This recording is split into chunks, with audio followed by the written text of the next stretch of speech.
Good morning everyone. आज के इस वीडियो में हम लोग पढ़ेंगे class 11 properties of bulk matter का बहुत ही important topic thermal stress. Thermal stress क्या होता है, इस चीज को समझने के लिए हम इस पिक्चर को डिटेल में समझेंगे तो थर्मल जो स्ट्रेस है वो समझना हमारे लिए बहुत ही आसान हो जाएगा।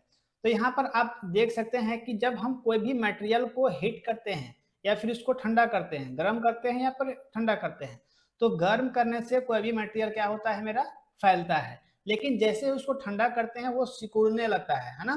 जब हम मटेरियल को गर्म करते हैं तो वो फैलता है, लेकिन जैसे ही उसको हम ठंडा करते हैं वो मटेरियल क्या होता है, सूख मतलब सिकुड़ने लगता है। ठीक है, लेकिन देखिए जैसे अगर हम इसको हीट किए, अभी हम इसको हीट दे रहे हैं और दोनों इंड से फिक्स कर दे रहे हैं, इस इंड से और इस इंड से फिक्स है, दोनों साइड में हम बाउंड्री लगा दे रहे हैं, दोनों से हम फिक्स कर दिए कि इससे आगे नहीं बढ़ सकता और इससे कम भी नहीं हो सकता, ये फिक्स हो गया है ना।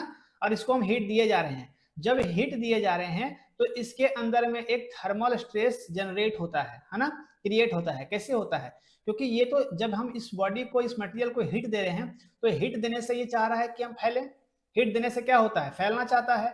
तो जब फैलना चाहता है लेकिन हम इसके दोनों साइड में बाउंड्री को यूज कर लिए, बाउंड्री लगा दिए, तब तो ये फैल नहीं पा रहा है। जब फैल ये नहीं पा रहा है तो इसके कारण क्या हो रहा है इसमें कि थर्मल स्ट्रेस जनरेट हो रहा है। ये इसको हम लोग क्या बोलेंगे, थर्मल स्ट्रेस। ठीक है, अब हम इसको ठंडा भी करेंगे, सेम कंडीशन कि इसको दोनों एंड से हम फिक्स कर दिए तो इसके अंदर भी थर्मल स्ट्रेस जनरेट होगा। इस पूरे का मतलब आपको क्या समझ में आया कि अगर हम मटेरियल को हीट करते हैं या फिर कॉल करते हैं और वो दोनों एंड से फिक्स कर देते हैं तो इसके अंदर थर्मल स्ट्रेस जनरेट होता है। ठीक है, इस पिक्चर से बस आपको इतना समझ में आया। अब इसका हम डिफिनेशन करेंगे तब आपको पूरा डॉट क्लियर हो जाएगा। यहाँ पर आप देख सकते हैं डिफिनेशन क्या है। फर्स्ट टॉपिक में आपको डिफिनेशन लिखना है। When a body is heated or cold and its expansion or contraction is prevented, internal stress developed in it। जब हम बॉडी को ठंडा करते हैं या फिर गर्म करते हैं तो उसमें एक्सपेंशन होता है और कॉन्ट्रैक्शन होता है। एक्सपेंशन कहने का मतलब ये बॉडी फैलता है, मटेरियल फैलता है, और ये कॉन्ट्रैक्शन कहने का मतलब जो बॉडी मटेरियल है वो सिकुड़ता है। तो उसके अंदर क्या होता है, एक अंदर से इंटरनल स्ट्रेस डेवलप्ड होता है ना, जब उसको हम ठंडा करते हैं, गर्म करते हैं तब। This stress is called thermal stress. इसको हम लोग क्या बोलेंगे, थर्मल स्ट्रेस बोलेंगे। ठीक है, यहां तक क्लियर हो गया टॉपिक आपको। अब इसका कॉन्सेप्ट हम लोग कैसे करेंगे, इसका कुछ कॉन्सेप्ट है जो यहाँ पर आपको दिख रहा होगा। कॉन्सेप्ट यहाँ से फ्री एक्सपेंशन, फ्री एक्सपेंशन के लिए फॉर्मूला क्या होता है, del L equal to alpha L del T. अब यहाँ से सेकेंड में है, if the rod is fixed at both end, जब हम रॉड को दोनों इंड से फिक्स कर देते हैं, नो एक्सपेंशन पॉसिबल, तो स्ट्रेस डेवलप्ड। जब हम दोनों इंड से रॉड को फिक्स कर देते हैं तो इसमें कोई भी एक्सपेंशन नहीं होता, नहीं हो पाता, रॉड जिससे फैल नहीं पाता, तो उसके अंदर स्ट्रेस डेवलप्ड होता है। ठीक है, अब यहाँ पर ये सब तो इसका कॉन्सेप्ट हो गया कि कैसे मेरा स्ट्रेस डेवलप होता है। अब इसके आगे हम आते हैं, इसके आगे आपको क्या देखने को मिलता है, थर्मल स्ट्रेन। थर्मल स्ट्रेन का जो फॉर्मूला है वो फॉर्मूला आपको स्ट्रेन इक्वल्स टू, यहाँ से आप देख सकते हैं अल्फा डेल टी है। ठीक है, तो थर्मल स्ट्रेस का जो हमारा फॉर्मूला निकल के आता है ओवरऑल, वो क्या निकलता है, sigma equal to Y alpha del T. ये हमारा थर्मल स्ट्रेस का फॉर्मूला निकल के आता है। इससे हम लोग बहुत सारा न्यूमेरिकल्स को भी सॉल्व करेंगे। ठीक है, अब यहाँ पर इसके आगे देख सकते हैं, यहाँ पर अल्फा क्या है, सिग्मा क्या है, वाई क्या है। यहाँ से सबसे पहले आपको क्या देखने को मिल रहा है, where sigma equals to thermal stress. ये क्या है, थर्मल स्ट्रेस है। ठीक है, यहाँ से y इक्वल्स टू क्या है, यंग्स मॉडुलस। यंग्स मॉडुलस के बारे में भी हम लोग डिटेल पढ़े हैं पिछले वीडियोस में, आप लोग चाहोगे तो मेरे पिछले वीडियोस में जाकर के देख सकते हैं।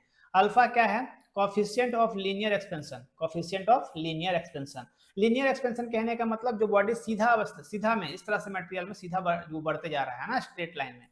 अब यहाँ से डेल्टी चेंज इन टेम्परेचर, ये डेल्टी क्या के डिनोट कर रहा है, चेंज इन टेम्परेचर। टेम्परेचर जो चेंज हो रहा है, ठंडा है, गर्म हो रहा है, ये जो चेंज हो रहा है टेम्परेचर, उसको हम लोग डेल्टी से डिनोट किए हैं। ठीक है, अब इंपॉर्टेंट पॉइंट्स है, कुछ इंपॉर्टेंट पॉइंट्स को भी अब हम लोग करेंगे। यहाँ पर इंपॉर्टेंट पॉइंट में आपका है हीटिंग। जब हम इसको हीट करते हैं तो कंप्रेसिव स्ट्रेस होता है, तो उसमें कंप्रेसिव स्ट्रेस होगा। कूलिंग करेंगे तो टेंसाइल स्ट्रेस होगा। Rod is free, no stress. Important ये सब पॉइंट्स है, उतना आपके लिए इंपॉर्टेंट ये सब जरूरी भी नहीं है, लेकिन आप उसको करोगे तो अच्छा होगा आपके लिए। यहाँ पर एग्जाम्पल है, एक एग्जाम्पल क्या लिया गया है, a metal rod is heated while its end are fixed, when what happens? जब हम किसी मेटल रॉड को हीट करते हैं, while its end are fixed, what happens? जब हम मेटल रॉड को हीट करते हैं, गर्म करते हैं और उसके दोनों एंड को हम फिक्स कर देते हैं, तो क्या होगा? What happens? The rod cannot expand, वो रॉड जो है वो एक्सपेंड नहीं कर पाएगा, बढ़ नहीं पाएगा, सो थर्मल स्ट्रेस इज डेवलप्ड। जब हम किसी मेटल रॉड को हीट करते हैं और दोनों एंड को फिक्स कर देते हैं, तो उसके अंदर इंटरनली एक थर्मल स्ट्रेस डेवलप होता है ना। तो जब हम दोनों एंड को फिक्स कर देंगे तो उसके अंदर में थर्मल स्ट्रेस डेवलप होगा। ये जो अभी क्वेश्चन हम लोग किए एग्जाम्पल में, ये हमारे लिए ऑब्जेक्टिव क्वेश्चंस में या फिर 1 नंबर मार्क्स में इस तरह का क्वेश्चन आपको देखने को जरूर मिलता है। तो इस क्वेश्चन को आप लोग जरूर से करोगे, ठीक है। आई होप आपको ये पूरा थर्मल स्ट्रेस का जो कॉन्सेप्ट है वो क्लियर हुआ होगा। कहीं भी दिक्कत है बेझिझक आप लोग कमेंट कर सकते हो। इस तरह का वीडियोस, इस तरह कंटेंट मेरे चैनल पर रेगुलर अपडेट होते रहते हैं, इसलिए आप मेरे चैनल को सब्सक्राइब कर लोगे और वीडियो को जितना हो सके शेयर करोगे, ताकि और भी बच्चे मेरे साथ जुड़ करके बेहतर से बेहतर तरीके से फिजिक्स पढ़ सकेंगे, सीख सकेंगे। और बेल आइकन को प्रेस कर लेना है, जिससे मेरा अपडेट सुबह 10 बजे आता है, वो अपडेट सबसे पहले आप तक पहुंचे और आप उस वीडियो से लाभ उठा पाओ, सीख पाओ। मिलते हैं ऐसे ही मजेदार वीडियो के साथ, तब तक के लिए थैंक यू, टेक केयर, जय हिंद।